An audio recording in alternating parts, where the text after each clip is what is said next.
to another episode of Homeschool Moms Unfiltered. We are your imperfect homeschool mom podcasters.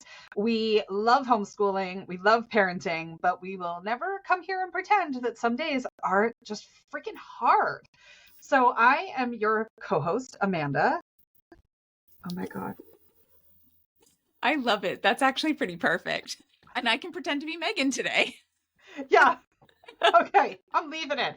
Okay, we start our episodes with a recap of our weeks. That should give you a preview of what the recap is going to be. I do not know my own name. That's how big my week has been. So, I'm your host, Meagan, and my fabulous co-host is... Amanda, hey. We got it that time. 5 points for us. Okay.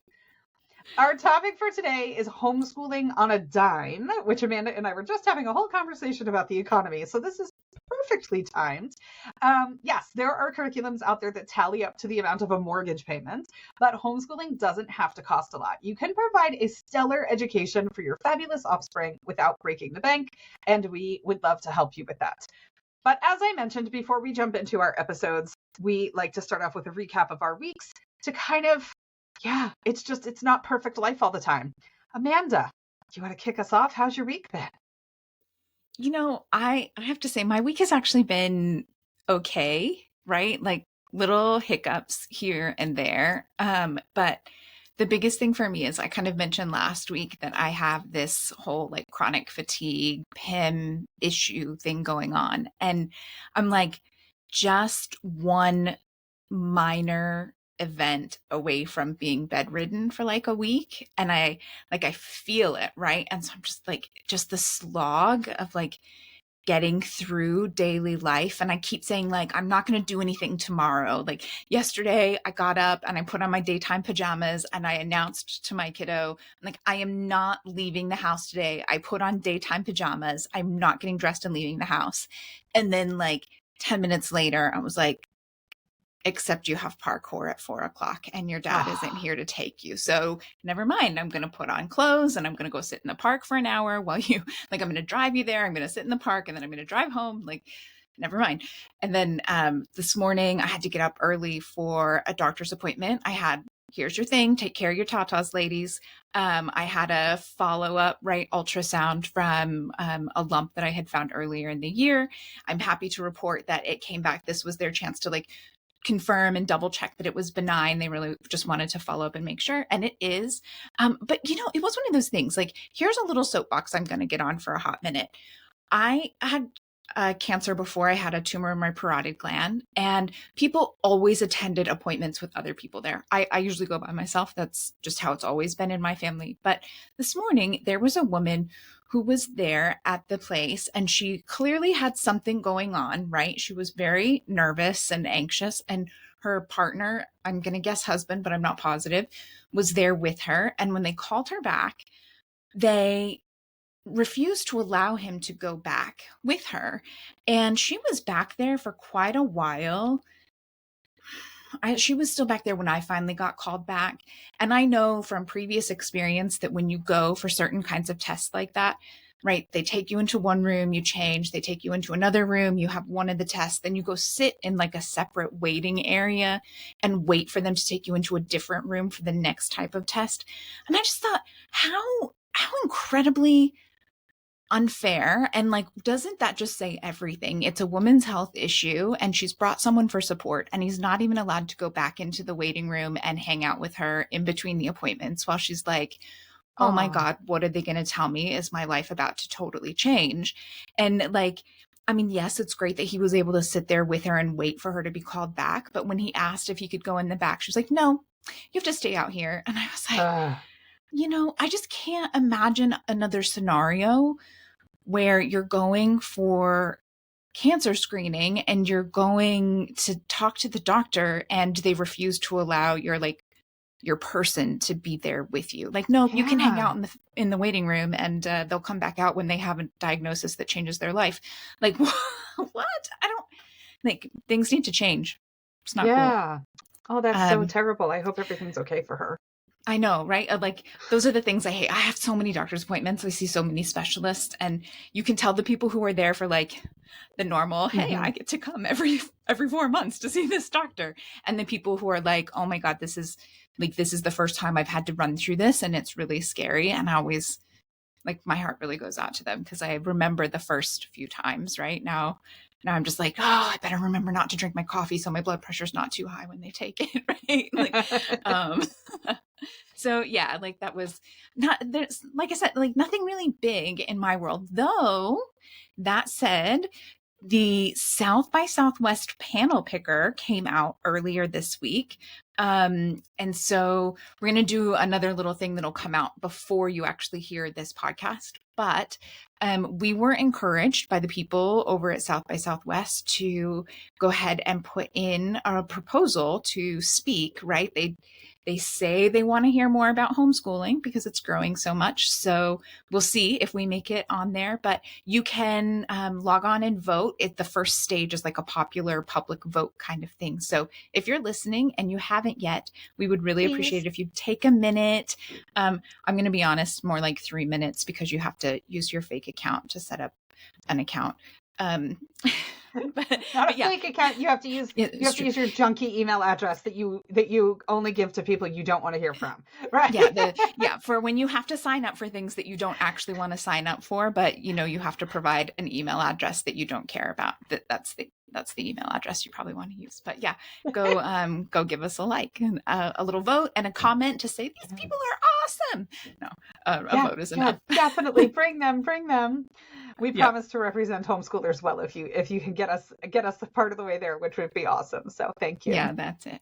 So how about you, Megan? I know you've had way worse. The East Coast is like getting hammered right now as well, right? This is not the week to have any other problems, but of course life doesn't actually care about that. Well, and I think most of my problems have just stemmed from the tropical storm, right? So we are in tropical storm Debbie right now. I live in Charleston.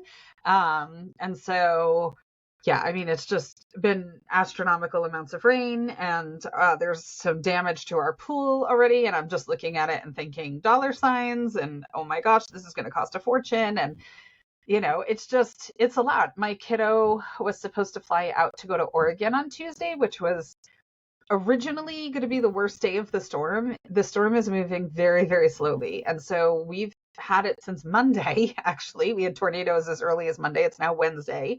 Now they're telling us tomorrow could still produce heavy rainfall because the storm is literally moving at like 3 miles an hour. And so my kid was supposed to fly out to Oregon on Tuesday, and we were like, well, clearly that's not going to happen. So it was a bit of a hustle on Monday to reorganize his flight and get him out. And instead of 2 planes to get to camp, it took him 4 planes to get to camp. My 16-year-old is quite the trooper.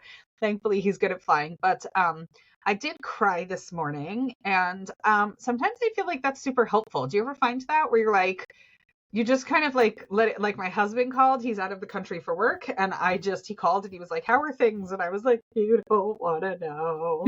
Right. And so by the time we were done with that, I did feel a little bit better. But I did, for our podcast, I always bring a drink because talking so much makes me thirsty. And so I put a drink umbrella in my drink today. And so I'm having a pink lemonade. It feels very vacation-y, very tropical. I put an umbrella. So, yep, that's good. So I was really looking forward to podcasting today because I feel like this is fun for me. Like I love coming here and getting to like talk about these topics and hang out with Amanda. And so I was like, this is my vacation from reality for the next little bit. So I'm super excited to record our episode today. It'll be good. Yeah. So before we actually record anymore, I'm going to put this out there. Hopefully it doesn't come through on the podcast, but I live in a condo building and the person above me has original flooring. So we're super stoked that she's changing her flooring because it'll have like real soundproofing. But the flip side of that is she's changing her flooring right now. Yeah, right now, which means for this whole week, there's like all of this like drilling and like jackhammering up like tile and other fun stuff. So it's been hit or miss, but it might every once in a while come through with some kind of crazy, like it's not the earthquakes that have been happening on the West Coast. It's just my upstairs neighbor putting in some new LVP. So it's going to be good. Mhm. Well, no worries. We're all about real life. Well, listen, that's the deal at Homeschool Moms Unfiltered, right? I follow a couple of accounts that are homeschoolers, and they're big homeschool influencers. And I just look at them and I'm like, there is no way that your house is always that clean, that you're always dressed like that, your makeup always looks like that, your hair always like there's no way. This has to be like content recording day for you, and you just change your outfit a few times throughout the day. Like, no way. We don't do that. I literally was on Zoom a little while ago with somebody that I work with, chatting about some stuff that's going on that I was just like, I don't know what to do. And I'm a little frustrated. And I was like, I record with Amanda in like 2 hours. I'm like, I got to go pull myself together. And then I was like, no, I'm not. Right. Like, it's been a week. I was like, I've got my hair up in a big messy ponytail. And I'm like, I don't really care. It doesn't change the validity of my thoughts. So we're doing it. Yeah. So yeah. So with that said, let's do it. So back to homeschooling on a dime. I will start off by saying that this episode will be a whole lot of Amanda. She is an aggressive academic homeschooler. I am a loosey-goosey unschooler. I don't buy curriculum. I never really have bought curriculum. I don't subscribe to a lot of online resources. But having said that, we did an episode a little while ago that was Amanda's curriculum picks for the 2024-2025 school year.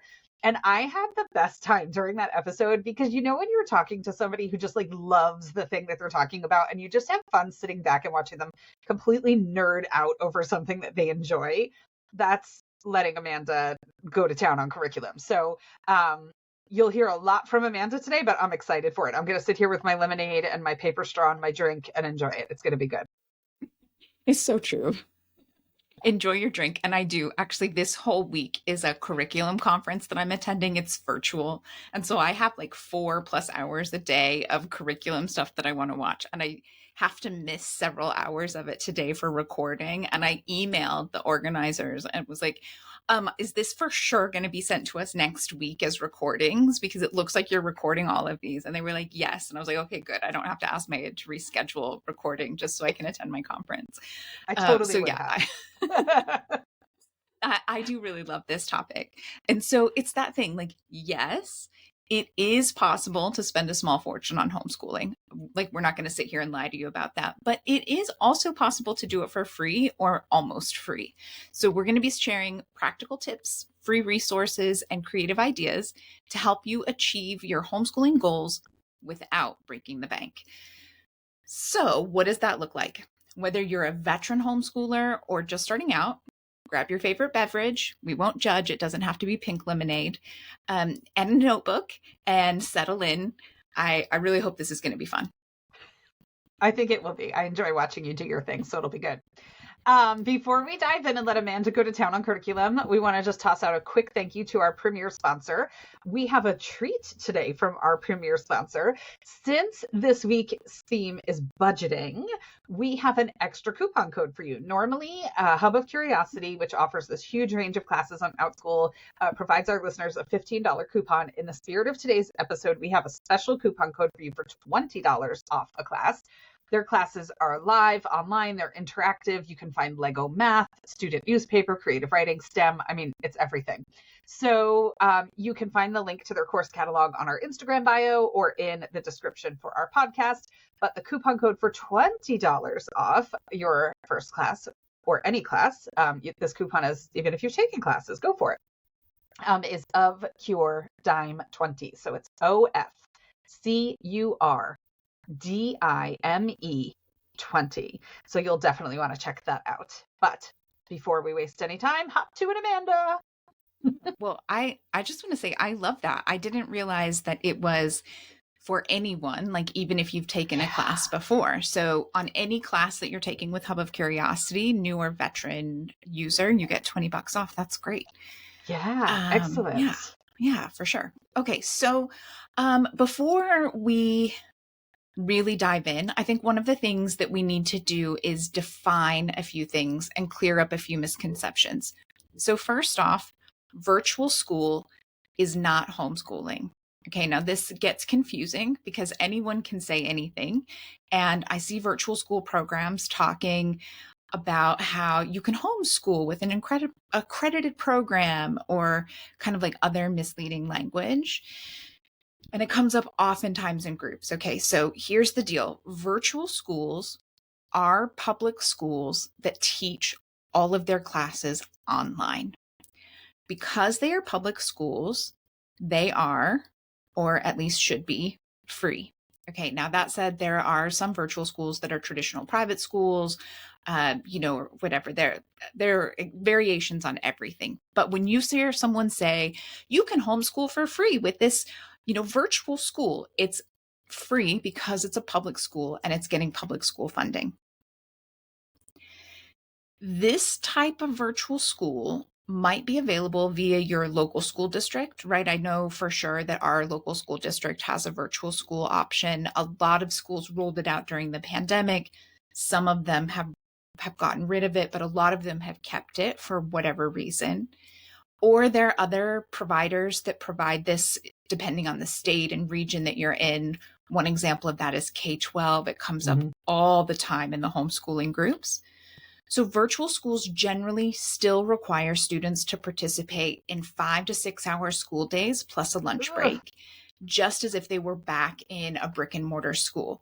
Okay, so they will still heavily rely on standardized testing and assessments, and they'll still require homework.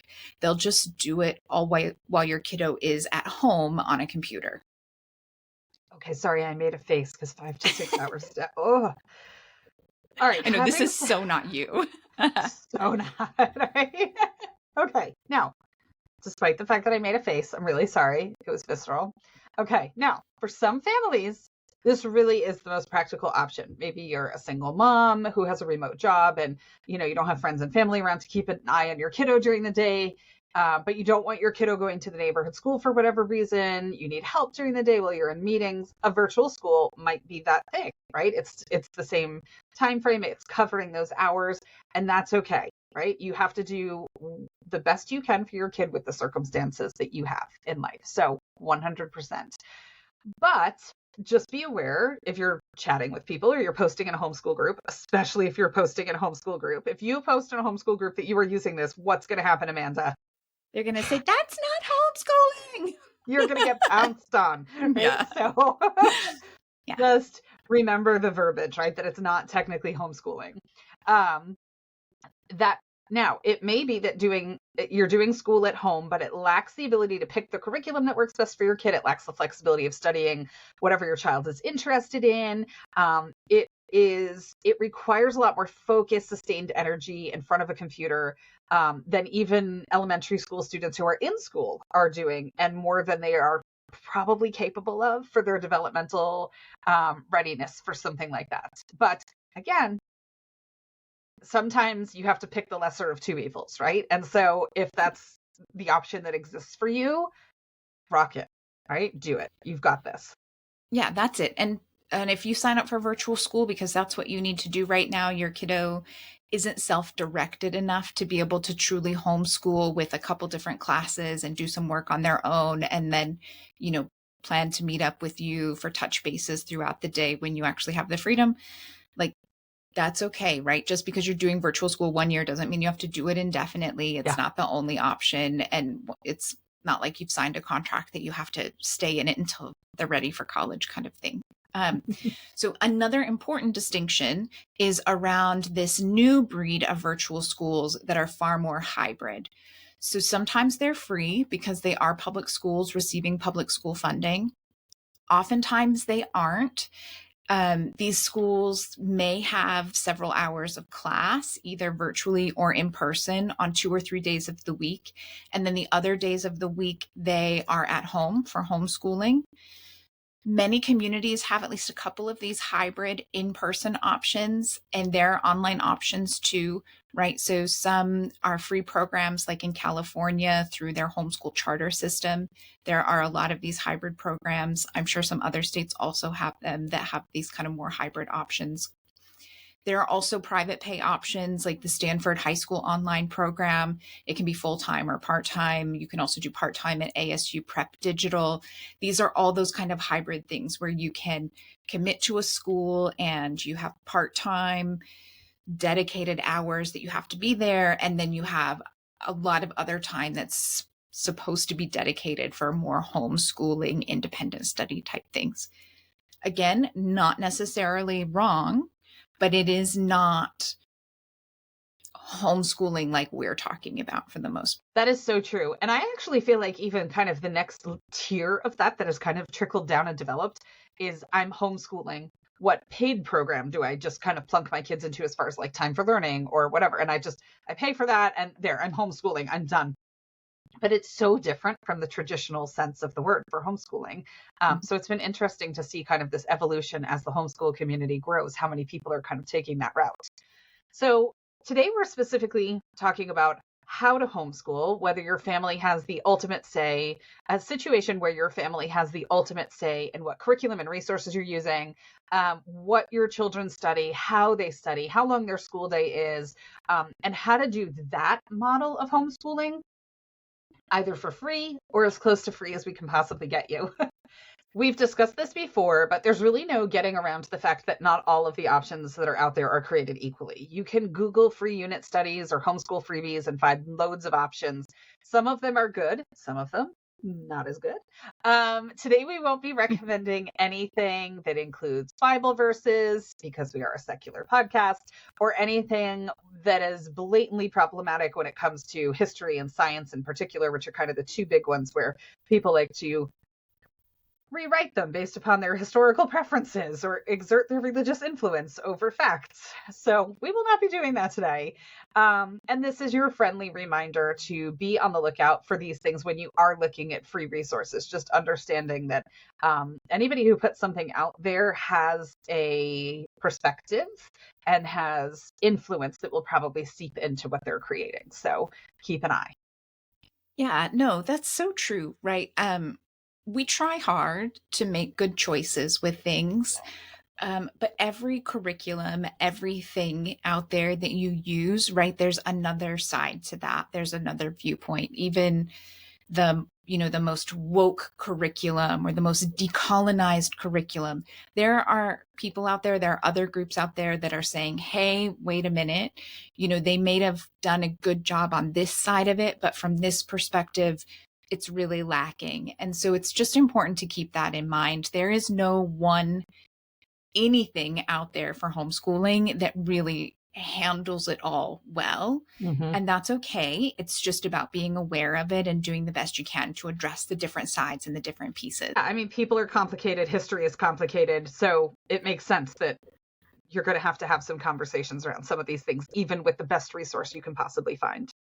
Yeah, absolutely. And, if you're listening to us and you're listening to us because you're thinking about homeschooling, but you haven't pulled the trigger yet, this is your reminder. You can still have these conversations. If your kiddos are in a brick and mortar school, you can still absolutely be having these conversations with them about, who's telling the history or who's telling the stories and whether or not that perspective might be different if someone else was telling the story. Mm-hmm. Okay, so with all of that said, let's dive into actually how to do this for free or on the super cheap, because that's what you're here for. So if a one-stop shop like a virtual school does kind of appeal to you, but you don't want your kiddo sitting through 5+ hours of school a day, which there's almost no one out there that's going to recommend that for an elementary school kid. And even once you get to like middle school and high school, their work may be close to that number of hours a day, but it's not in a just sitting in front of a computer working away diligently like you're at a job, right? So this there are ways to school and to have all the things you need without it having to be just straight virtual school in front of a computer. But if that style appeals to you, some options would be, we've talked about it before, Khan Academy, right? It's online, it's free, it is standards aligned if that matters to you. It has all of the basic subjects as well as some other stuff. You can use it to cover everything. You can use it like a spine for all of your core curriculum and a few of your electives. You can use it to cover specific subjects because you want to make sure you cover civics or government and you're not really sure where to go with that, or you like the videos that it has with math. You can absolutely use it piecemeal.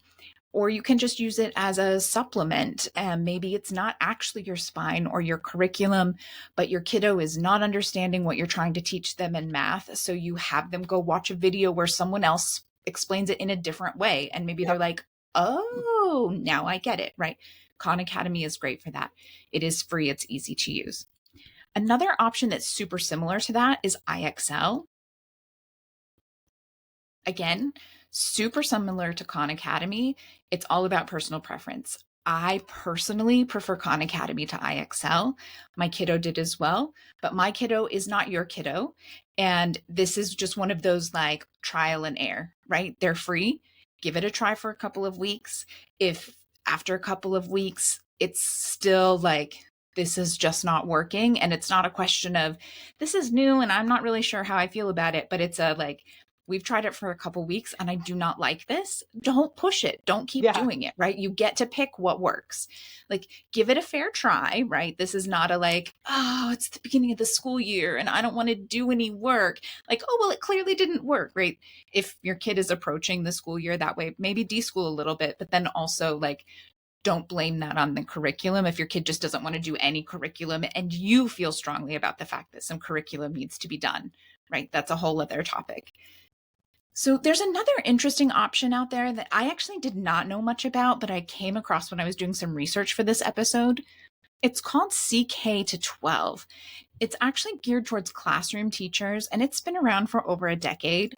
But it's definitely an option for homeschooling. It's got digital textbooks and videos. It's geared mostly towards STEM and social studies, but it is free. And if you're more tech savvy, CK to 12 plays really nicely with Google Classroom. So I do hear sometimes people who say they like to be able to assign things in a Google Classroom, especially if they're managing multiple kids. It's easier for them to just put it there and have the kids work that way. This might be an option. Another one that I really like is Fish Tank Learning. It's used in New York, I think specifically New York City. And it's kind of one of those things. If you are not progressive, you're not going to love this, but it is good, right? You can use it as your primary year-round ELA and math curriculum. The ELA lessons and unit studies incorporate a good amount of interdisciplinary work. So you get a lot of your social studies in with your ELA, your history and those kinds of things. And they use a lot of the principles behind the writing revolution. So if that's something that you're interested in doing with homeschool, it's a whole thing. If you don't know about it, you don't have to know about it. But if you do, Fish Tank Learning is free. And if you sign up for an account, which is also free, you can get the free answer guides and things like that. Yeah. That is pretty cool. I wasn't familiar with that. I like that. And as public schools in the United States go, New York does tend to always rank fairly high as far as public school education is concerned. So I would be inclined, if I were looking for something like that, to kind of use the fact that they've vetted this as a sign that it might be a good fit for us, you know? Yeah. And we have kind of talked about this before, but I have to provide portfolio samples on the monthly basis for where we are in the situation we're in. And I will sometimes use worksheets, especially math worksheets, but sometimes other things from Fish Tank Learning, because it's really clear, like what grade level aligned kind of thing. You can easily search that and pull up a specific worksheet that covers, long division or whatever the thing is. And it's easy to pull it up and print it off and have your kiddo fill it out. So it's a good resource for that as well. Because sometimes I find, I'll go online and just Google something and then it's like, oh, it looks like it's free, but only the thumbnail is free. Right. Yeah. Or, you wanted to print this? Sorry, Yeah, exactly. You can look at it online or freehand copy it, but you can't actually print it. Yeah, exactly. So Fish Tank is a great option for some easy print off worksheets when you need them. Yeah. Oh, that's good to know. All right. So let's say you're like me and a full year of standards aligned curriculum just isn't quite your thing. And you're looking for something that's more unit study or more interest based potentially. Teachers Pay Teachers is out there, which I love on a couple of fronts, right? It's easy to access. It's easy to search stuff. It's usually not terribly expensive. And what's in there is typically created by teachers. And so it's a great way for educators who are so disgracefully underpaid in the United States to supplement their income. And so I would, if I had a choice between buying from an educator and buying from, a company or something like that, I would much prefer to give that to them. I know how excited Amanda and I get when somebody like, stitches us on TikTok or, buys us a cup of coffee or whatever. And so I imagine the teacher getting the thing like, I made a sale, hooray, and so I'm happy about that. But there's everything on there, and you could filter by grade level and topic and price point and all that. So there'll be stuff like, for example, it's an election year in the United States. They'll have tons of stuff about the election and all kinds of stuff coming up for this year, which would be pretty awesome to be able to tap into some of those resources. And then they'll also just have stuff if you're traveling and you're looking for, something about the place you're going, you can just pop the country name in there and see what you can find. So, but then there's also math worksheets, ELA, poetry, right? There's everything. I mean, everything is on there. So it's a really great resource. Teachers pay teachers. Yeah, that's it. It is a great resource. And there are actually quite a few free things on there. I know that, at one point we were trying to see if we could make the hamburger organizer for paragraph writing work for us. And there are like 18 different versions of the hamburger organizer for free on Teachers Pay Teachers, which was actually really nice, right? Because it gave us a chance to see like, okay, well, maybe the standard one doesn't work. Does one of these others work? Spoiler alert, none of them really worked. None of them worked. But at least I didn't pay a small fortune buying all of the different ones. I was able to try them and then kind of file them away in case at some point we need them, right? Because they're a digital file. They just go in my digital files on my computer and they're there for later. So another option that is good for these kind of like unit study or interest study things is Open Educational Resources, or OER Commons. Okay, so it has loads of free unit studies. There are over 1,800 ELA options, more than 3,000 math resources.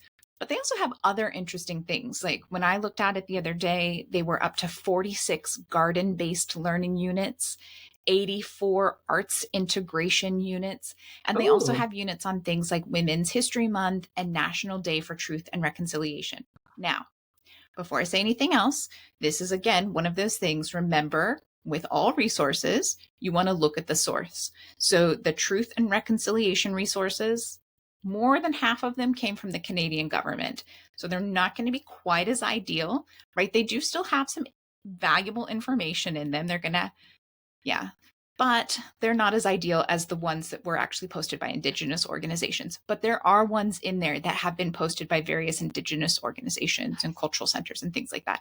So it's a great place to be able to go find open source material that have been put out by these other organizations. Another great online resource or website for you is Twinkle. So it's spelled like Twinkle, Twinkle Little Star, but without the E on Twinkle. All right. They have some free resources, but they also have 1 or 2 days a year where nearly everything is free. So if you watch out for those, score. They have loads of worksheets and things like that you can put together, different things for different topics, ages, etc. So Twinkle is a really great resource for you to check out as well. Yeah, definitely. I have used it always on its free day, but I'll go in, and kind of like search keywords of things that I know for sure my kid is kind of interested in that we might want to pull more resources on. Or if there's something that I think, we might want to be practicing this specific thing because, we have CASP testing or, something like that. You can just kind of pull a bunch of things. I save them all. And then after the free day, I go in and organize them all. I don't worry about organizing them on the free day because I'm busy scooping up all the free stuff I can. Because supermarket sweep on the free day where you clear the shelves. I'm that person and I'm not even ashamed of it. Hey, they're doing it. I mean, come on. Go for it. It's not like you're taking a finite resource that other people could use or something like that, right? You're good. It's not like there's only 4 downloads. Like there are tons of downloads and you can download as many as you want. So there you go. Exactly. All right. So if you're looking, specifically at science things, now we're getting a little bit more into Meagan's wheelhouse, right? Like obviously you can do free basic science stuff. But if you're looking at like a true science curriculum that comes with like a subscription box or like a kit with all of the stuff, I'm sorry, I just don't have any free resources for you on that, right? Like that all this for the year, like here's everything you need to do all of your experiments. That's a different ball game, and we can talk about that at some point. There are lots of ideas and recommendations out there, and some of the free things that we're going to talk about, they offer subscription based things. They have more, right? There's more you can do with it, but there are a lot of things that you can do and learn for free online for the most part, right? So what have you got for us? Yeah, science, especially in the older years, can be tricky, but sometimes you can find also a co-op, right, of other high school parents in the area who are pulling together to do chemistry or something. And it won't be free, but really all you're paying for are the supplies. Hopefully you've got, one or two parents in the mix who are really good at chemistry or willing to learn chemistry in order to teach the chemistry, and you're just putting in some lab fees and using space at the public library or something. And so there are options that are not terribly expensive as well, also. But as far as kind of alternative options, which yes, is more my wheelhouse, streaming services are just endless. I mean, can you get stuck in a complete time suck and learn nothing all day long watching TV? Yeah, but there's some really awesome stuff on television that you can pull from. So Netflix, you've got Emily's Wonder Lab, and I think Emily might be moving to YouTube now, right? Like she didn't get renewed on Netflix or something. Was that her? It is her. I think, as far as I know, her first one is still on Netflix, but And then in going the forward. fall, in the fall, she's putting out like 200 new experiments, and they're all going to be on YouTube. And then she's got, That's so cool. I mean, again, like it's not free, but it's not that expensive. For like $18, you can get her experiment books, and they're all like at home. And then even if you're not actually doing the experiments, we bought them because I think Emily is great. And the book itself, you have the experiment, but then it'll talk about, like this is why it works. This is how it happens. And that's what's missing, in my opinion, from so many curriculums, right? You can buy 1,000,001 science experiment books, but so often they don't actually stop and say, this is what happened and this Right. is why it happened. Yeah. It's just like, oh, look, we blew something up. Oh, look, we turned something blue. Wasn't that fun? Right. Yeah, exactly. Wasn't that? And so, yeah, that's one of the reasons I absolutely, Emily Calandrelli, she's social media. You can follow her, and she often has, free things here and there that she'll drop, or super affordable things. But you can watch all of her live things on Netflix now, and here very soon on YouTube. Yeah, that's been my boys. Sorry, go ahead. Oh, no, I was just going to say, and she's liberal and progressive, even though she does a space show on Fox. She's been on Fox for like years and years. So don't let that stop you, right? The first time I saw that, I was like, whoa, what? I don't know. Like, what's, she's cool. She's homeschool moms, unfiltered approved. There we go. We give her our stamp. Yeah. Yeah, so my boys have the same frustration with the kits that come in the mail, right? Where you connect the circuits and A to B and this and that, and they're like, that's great, the light bulb lit up, but I don't understand what I just did, right? Like that's the piece that's been missing from a lot of those mail order kits for us as well. So yeah, somebody needs to connect those dots. They'll make a lot of money. You've also got things like Crash Course, Masterclass, all that kind of stuff, which are amazing. Nat Geo Kids, Nat Geo on Disney Plus, one of my favorite things, right? You've got Drain the Oceans on there. You've got, there's a thing, Expedition Amelia. I watched that. I have very solid theories about what happened to Amelia Earhart after having watched that. It was a very productive hour of my life, right? If you haven't watched Free Solo with Alex Honnold, oh my gosh, it won an Oscar, a National Geographic movie, totally won an Oscar. It was amazing. And then he's done other movies with them too, like Arctic Ascent, which talks about, the effects of climate change on the polar regions and stuff. Totally amazing. Love him. Bill Nye, hello. He's as classic as they get. Love Bill Nye. Bear Grylls, who does the like wilderness survival thing. There's a Choose Your Own Adventure Bear Grylls show that was on Netflix. I don't know if it's still on. It might still be, and my kids just aged out of it. But it was a Choose Your Own Adventure thing, and they did it the way it was intended at first, and then they just started doing it to see how much trouble they could get Bear into. So then they started making the worst possible choices for Bear all the time to see what would happen. And they actually had more fun with that because it was good. Yeah. Then there's endless like Our Planet shows, Disney Earth shows, all of those things. I put in my notes, dare I mention Penguin Town. If you missed our original introductory episode way back when, I have a super sensitive, empathetic 12-year-old autistic ADHD kiddo who's obsessed with penguins. And like we've been to Antarctica levels of obsessed with penguins. And Amanda had recommended Penguin Town. And to this day, it just happened like 2 or 3 days ago, Amanda.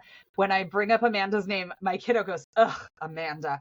Because I said to her, is there anything devastating in Penguin Town? Is this okay for my kiddo who's so sensitive? Like, he cries when he sees the billboards about like missing dogs with a reward around town. Like, that's the level of empathy we're talking about. And she was like, no, it's just like this one thing. And so I prepped him for that one thing. I watched the first episode or two. I was like, okay, I think we're good. Like, and I introduced it to him, and then one of the penguins freaking dies in like episode 6. And Okay, she was like, but we okay, I never see forgot the about penguin that. die. Okay, like in my defense, you don't see the penguin die. There's no like attack on the penguin where it's like a horrible, like, oh no, there goes Mrs. Bougainvillea. She's not going to survive this, right? She just fails to go home. She could have done a runner. I mean, she could have Left been her like, loving partner and her little penguin chicks at home no, in the look, nest she was like, all is starving. not as it shows online. Okay, like just because Netflix we're supposed to lies. mate for life, I'm not about Mr. Bougainvillea anymore. Okay, like we don't know. But now the joke in my house is that I'm only allowed to refer to Amanda as a loose acquaintance. She's not a friend anymore because of the Penguin Town incident. So my 12-year-old is like, no, she's not okay. So, and she'll never live it down because that's neurodivergence for you. Yep. So, the History Channel is another winner. Oh my goodness. So Forged in Fire, amazing, absolutely amazing. It's blacksmithing. They make weapons based upon historical weaponry, and they talk about like, ancient fighters in the Roman times, and they show you like diagrams of weaponry and how they were used and the innovation behind them and all that. And then you learn the science of like the heating of the metal and the ions and the cooling and the this and the that. Oh my gosh, we love Forged in Fire. There's a million documentaries about presidents on History Channel. Super amazing. Then they have this whole series. It started out with The Men Who Built America. That was the first one. And it was Rockefeller, Carnegie, the guy from Chase, JP Morgan. It was all those guys, right? Like all the business people that built America. We actually watched that one second. They came out with a second version that was The Men Who Built America, Frontiersmen. It's all about Western progression after the Civil War. Oh my gosh, it's so good. We literally binge watched the whole thing in a day. We canceled plans to stay home because my kids were like, we're not getting up until this is done. And so we watched the whole thing in a day. Then we loved that so much we went back and watched The Men Who Built America. But then they've done other ones like The Machines That Built America, The Toys That Built America, The Foods That Built America. They've done all these different ones. The ones about the machines that built America is fascinating because it goes into innovation that's driven by war, for example, and how we have these huge innovation spikes during periods of war because it's built out of necessity and there's government collaboration with capitalism and things like that. They are amazing. So yeah, give me a documentary any day. I'm there. That's my jam. Though I will say with the History Channel, there are some real winners, and there are some things like aliens built the pyramids in the United States. So is that on the History Channel? I've never come across yeah. it. Oh my gosh, that's great. Not in the United States. I guess the pyramids, right? Like the Mesoamerican pyramids and Central South America and the Egyptian pyramids. Like so, I mean, aliens did like that, huh? Good for them. There's like again, check your sources. Critical thinking. Come across that stuff. But I also like typically when we go into the History Channel, it's because we've heard about a show that like we want to watch or because it's been advertised on social media or something. And so I don't typically like scroll through the catalog. So I've missed No, because stuff. You were watching shows at like 1 a.m. and you got the crazy ones that you were like, conspiracy. Yeah, start Googling it and fact checking it while I'm watching. Yeah. Okay, so another interesting resource that a lot of people miss is NASA, right? They have loads and loads of videos and projects to small unit studies, obviously about space and the solar system, but there's also tons of other stuff. So there's some engineering stuff from JPL, which is the Jet Propulsion Laboratory. There's loads of stuff on the climate. I know when my kiddo wanted to know more about permafrost, I was like, dude, I don't actually know that much about permafrost. So I went and pulled some different resources, and I absolutely pulled a small unit off of the NASA Climate for Kids website. So they have a lot of interesting things that you wouldn't necessarily think of, but it's vetted and quality resources there at NASA. Yeah. Nice. I like that. Continuing kind of on that theme, national parks and state parks. Oh my gosh, they have so much stuff. It's ridiculous. And it's not even a matter of like going to all the national parks, although I highly recommend that. We have been to most of them and they're totally and completely amazing. But there's also stuff. So, for example, they have these junior ranger programs where the origin of them is when you go to a park, like let's say you get to Yosemite, you go to the ranger station, you get a workbook, and you have to complete a certain number of activities and maybe attend a lecture by a park ranger or go on a group hike organized by a ranger. And then at the end, you bring your booklet back and you get a little badge that you get, like a little ranger badge that says junior ranger. And all the national parks have those, but then there's other ones that you can get online. So there's an angler badge about fishing. There's a night sky badge about astronomy. There's a history badge. There's a paleontology badge, cave scientist. There's so much stuff. And you don't actually have to go to a national park. You can mail the booklet back when you're done, and they'll mail you your badge in the mail, which is pretty awesome. So that's all there. And then they also have kits that you can check out from the National Park Service that are classroom kits that are meant, I think, traditionally for teachers to use, where they have different things for science and stuff like that. And you can check out this kit and then return it. And it's all there. And if you're in the US, it's free. I'm not sure how it works if you live outside of the US, but the national parks are endless. I mean, we were staying at Mesa Verde in Colorado one time, and the night program, when you stay in the campground, there's usually a night program in the campground with a ranger, and the night program was supposed to be about bears, which I'm like, okay, I'll show up for anything. We were cool about that. The ranger who was supposed to lead it, who's apparently the only one who does the bear talk, there were wildfires in the area at the time and had to go home to secure her home. So we ended up with this gentleman. He was a ranger. David Night Eagle was his name. And his ancestry is indigenous to that area. And he makes flutes. He is like renowned. He's put out like music related to his family's tribal origins, and he makes these flutes that sell for like $1 quadrillion, by the way, because he's so talented. He's like known for this, and he brought flutes, and he threw it together like and just talked about the instruments and let the kids come up and play and ask questions and stuff. It was one of the most incredible learning experiences ever, and it happened on the fly. So national parks and state parks, amazing. And if you have a fourth grader, you can get into the national parks for free. P.S. They never check that your kid's in fourth grade, so you can have a fourth grader for a while. Like as long as they're kind of on the short side, you have a fourth grader. If you have a kid with what the National Park Service qualifies as a permanent disability, and yes, autism counts as what they classify as a permanent disability, you need a doctor's note. You can get a lifetime parks pass for free, and with that one, you actually get 50% off camping fees too. So, hip hip hooray! There's lots to be discovered there. Yeah, I actually just learned about that. The disability access passes for anyone in the family with a disability. So if you have a disability, but you're interested in doing that kind of stuff, I'm not so much, but I might look into it at some point. We'll see. I don't know. And it counts for the whole car. Like whoever's in your car when you get there is covered under the pass of that disabled person. Yeah. So, I mean, that's great, right? It makes things far more affordable because as much as we like to say like, oh, it's a park, the fees can get kind of steep, right? For parking and admission and all that kind of stuff.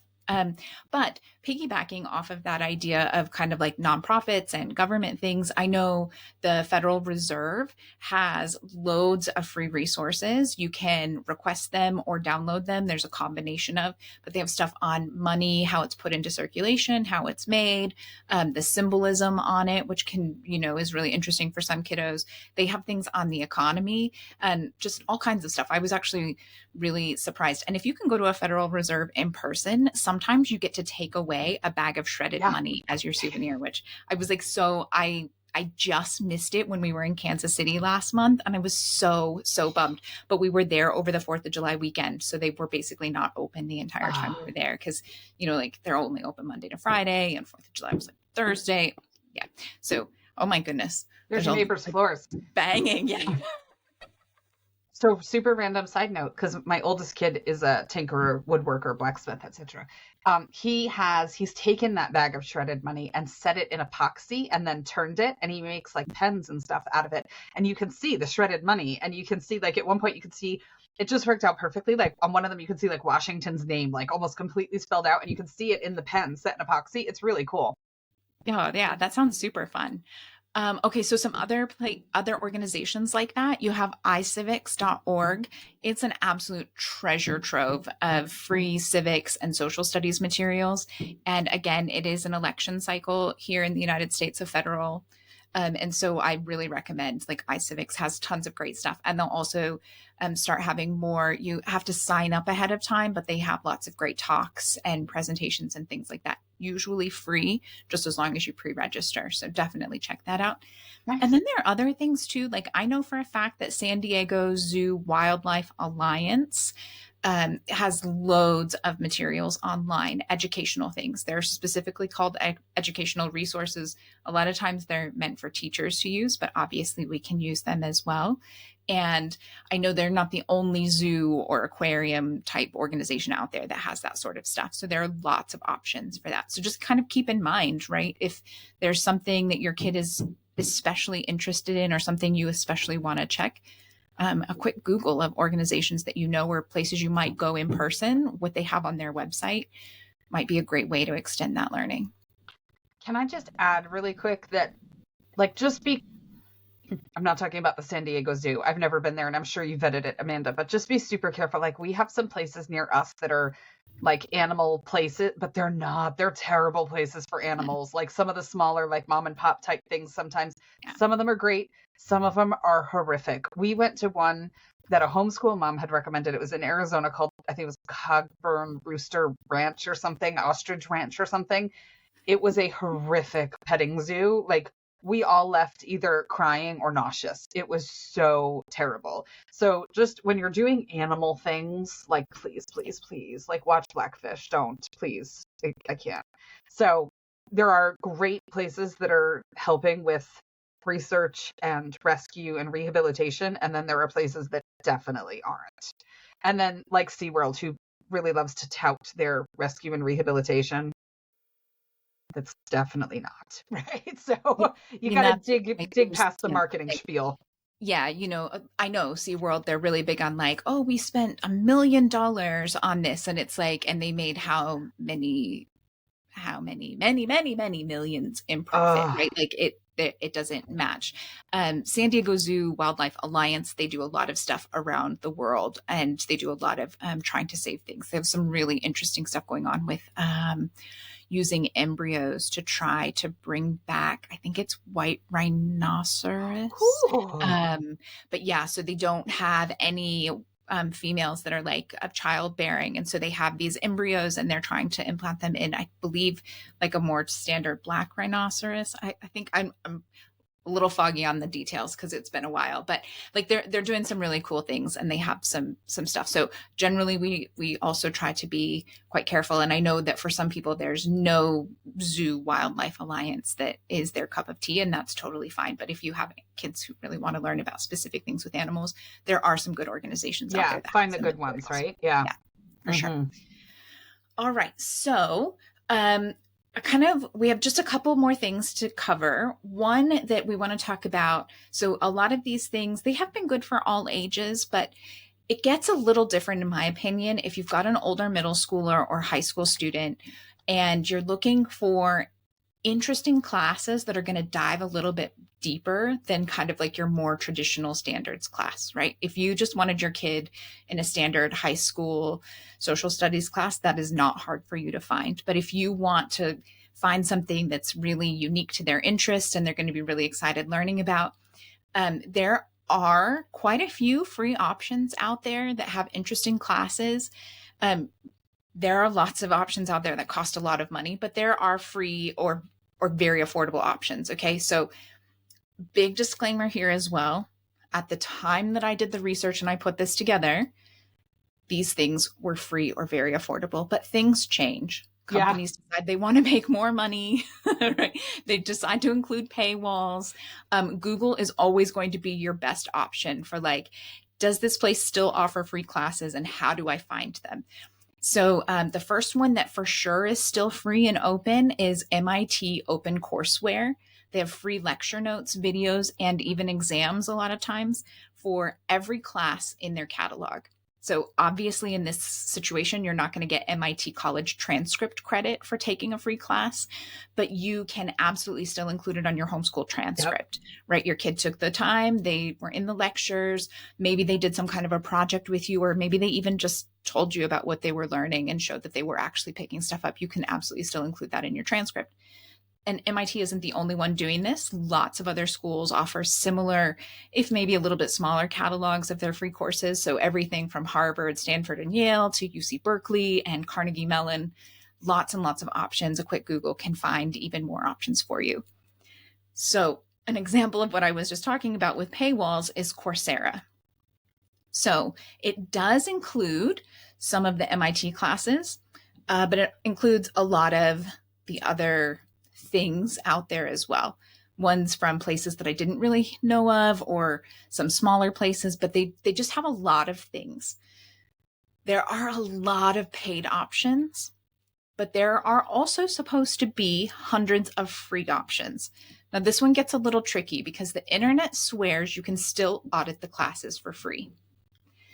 When I went poking around in preparation for this episode, it looks like kind of earlier this year, the very end of last year, they decided that you may now have to pay a $9 per month access subscription fee. So like $9 a month actually gets you in, and then you can do lots of free classes from there.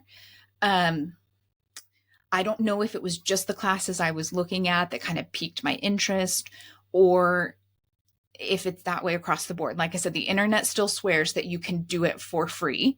And I might have just not had the patience to actually figure it out because I wasn't planning to take the class. So, be cautious with that. But even for $9 a month, Coursera offers a ton of things. And I would be willing to pay $9 a month for access to loads of college courses and lectures, right? It's all depending on what you want and what you're looking for. And then along the same lines as Coursera, you have Future Learn. It also has paid and free options. As of right now, again, the internet assures me that you can still sign in for completely free and do things for completely free. It is based out of the UK, so it has more people from the UK and Europe using it.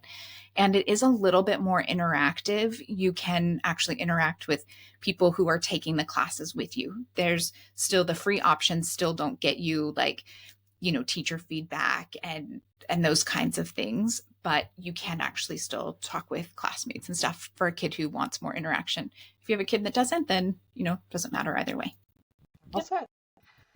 Oh, I love those. That's great. I have a kid who's looking at MIT's data and statistics class. So I'll keep you posted if you can do it, like how free the access is if he goes through like Coursera or something like that. I'll keep you posted if he decides to do it. It's been kind of an open conversation with his math mentor. Nice.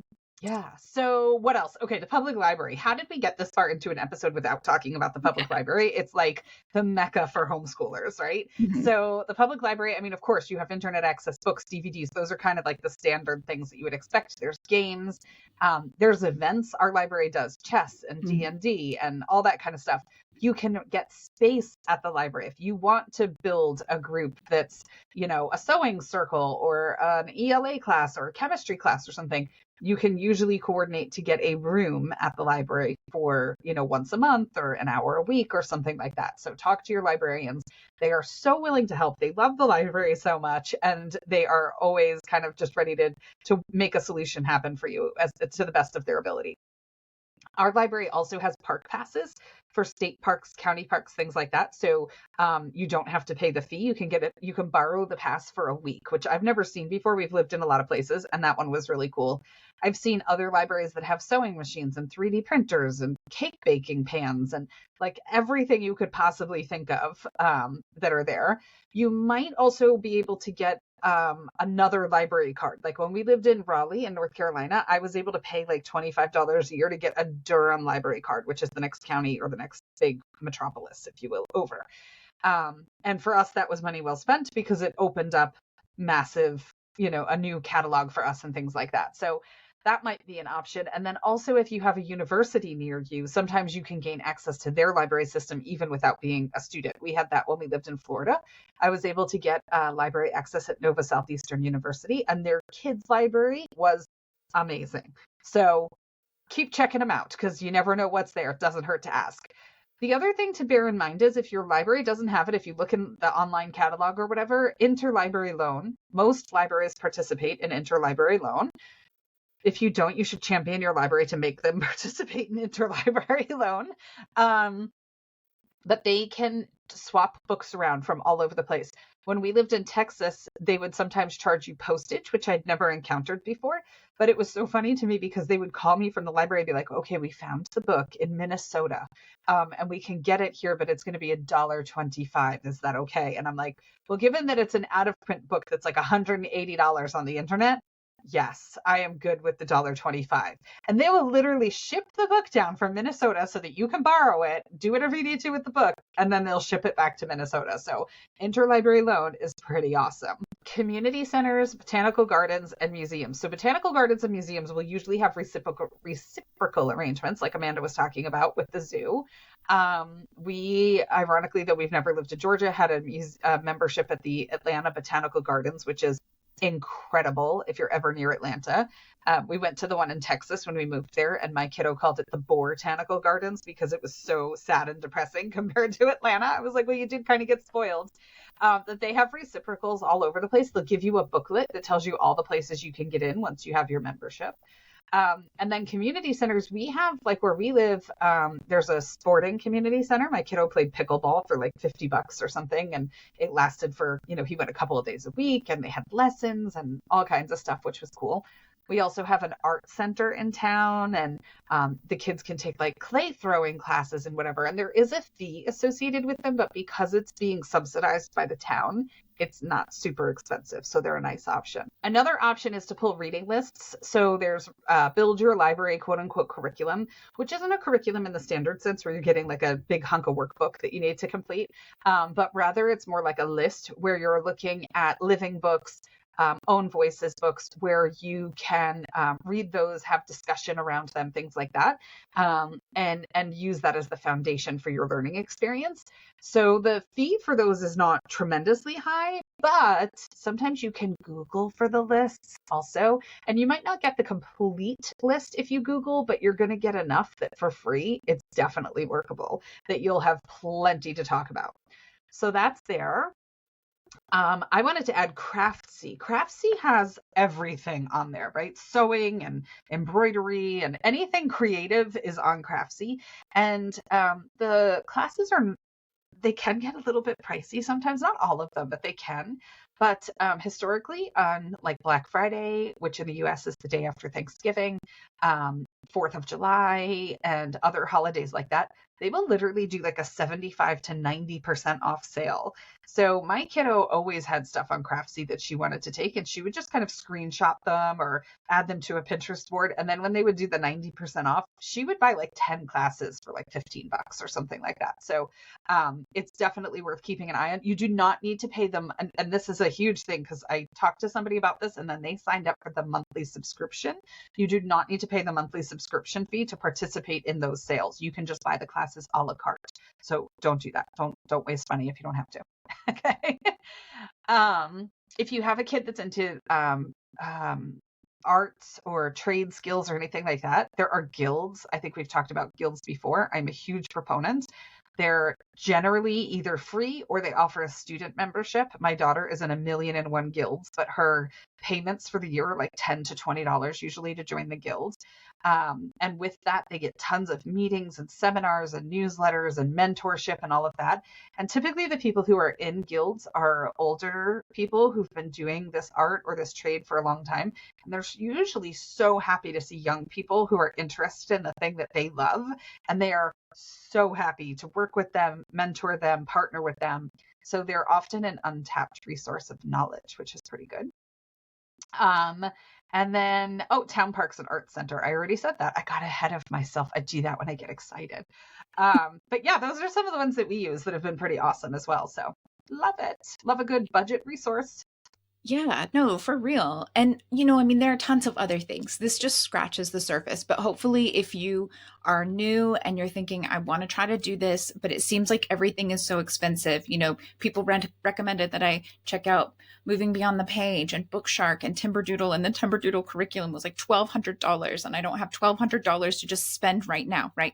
It doesn't You're have good. to be that way, right? And frankly, if you do the Timberdoodle curriculum, hello, I did, you end up buying way more than you actually need. So there are plenty of options that are free or super cheap. And we just wanted to kind of get that ball rolling. So by all means, if you have something great that you love that we missed, Oh yeah, ping tell us. us. Yeah, send it to us. Yeah. I'm always, like I said, I'm spending all week in a virtual curriculum conference just to learn about new things because I'm like, oh, it's so exciting. I'm going to get to learn about, you know, and like, so yeah, share it with us. All right. So now that we've pretty much wrapped all of that up, we have some exciting news to share. Soon, we will be inviting listeners to join us for some of our book club episodes. If you would like to be on air with us and on video, please DM us through any of our social media channels and share a 1 to 2 minute video intro. Okay, let us know why you would like to join us for book club and tell us like one quirky fact about yourself or one kind of random tidbit that you think will be like, oh, that's interesting. I don't know anyone who has that, right? We can't wait to make some new homeschool mom friends and include you in our book club sessions. Okay, so we've run a little long today. We're going to skip our rotating segment for the week. We had a student spotlight, but we will make sure that we spotlight that student next week because they're a total rock star and we adore that. So thank you to Tara for sharing the student spotlight. We will definitely get it in next week's episode. But for now, you want to wrap us up with our mantra for the week, Amanda? Sure. So here we go. Education isn't about the price tag. It's about the passion. You have everything you need to teach, inspire, and nurture your child's growth, no matter your budget. Yes, you can do it. Your budget does not, spending a lot of money does not equate to a fabulous education. It can, but it might not. So there's plenty of ways to do it on a budget, and we've got you covered. So excellent. Absolutely. Well, thank you so much for joining us for our Homeschooling on a Dime edition. Thank you to Amanda for all the research that she put into today's episode. Research is Amanda's jam, curriculum is Amanda's jam, but I know it was still a lot of work. So thank you for putting this together for our listeners. And we hope you all have an awesome week. Happy homeschooling. Yeah, have a great one.